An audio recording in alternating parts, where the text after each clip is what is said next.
త్వరలోనే మహారాష్ట్ర ముఖ్యమంత్రిని కలిసి తుమ్మడిహట్టి ప్రాజెక్టుపై చర్చిస్తాను అంటున్నారు సీఎం రేవంత్ రెడ్డి.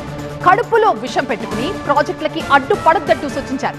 ఎవరు ఎన్ని కుట్రలు చేసినా అన్నింటినీ తిప్పికొడతామంటున్నారు సీఎం. మహారాష్ట్ర ముఖ్యమంత్రితో మాట్లాడుతున్నాం. తొందరలోనే మహారాష్ట్రకు వెళ్తా, అక్కడ ముఖ్యమంత్రిని కలుస్తా. తుమ్మిడిహట్టి దగ్గర 152 మీటర్లకు మనం అడిగినాం.